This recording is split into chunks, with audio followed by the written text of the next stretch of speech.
দেখুন দাপর যুগে ধৃতরাষ্ট্র স্ত্রী গান্ধারী কুরুক্ষেত্র যুদ্ধের পর তার শত পুত্রকে হারিয়েছিল।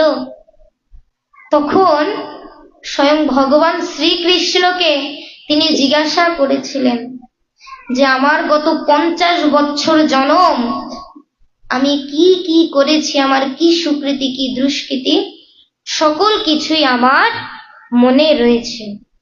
অর্থাৎ গত 50 বছরের কথাই আমার মনে রয়েছে, অর্থাৎ 50 জনম।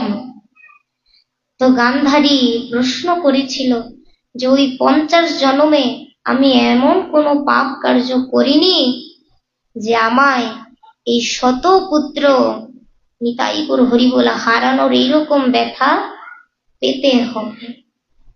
তখন ভগবান শ্রীকৃষ্ণ বলেছিল যে দেখো তুমি 50 জনম কি হয়েছে তা জানো, কিন্তু তুমি হয়তো জানো না যে তুমি তোমার গত 51তম জনমে 100টি ঘাস ফড়িং বধ করে মালা তৈরি করে পরিধান করেছিল।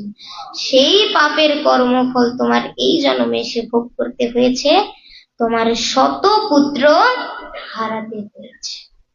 নিতাই গৌর হরি বল। সুতরাং দেখুন এই পৃথিবীতে সকলেরও কিন্তু কর্মফল ভোগ করতে হয়।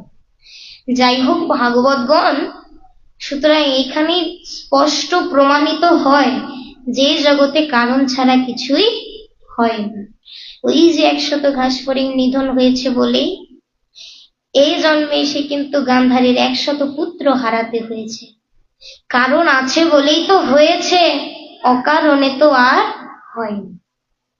এখন দেখুন ভাগবতগণ, যদি সহজ উদাহরণ দেই, দেখুন আমাদের 4 যুগ সত্য ত্রেতা দাপর কলি। এখন দেখুন এই যে ত্রেতা যুগে যদি কংস না থাকতো, অর্থাৎ ত্রেতা যুগে যদি রাবণ না থাকতো, তবে কি দেখুন ভগবান রামের আবির্ভাব হতো না।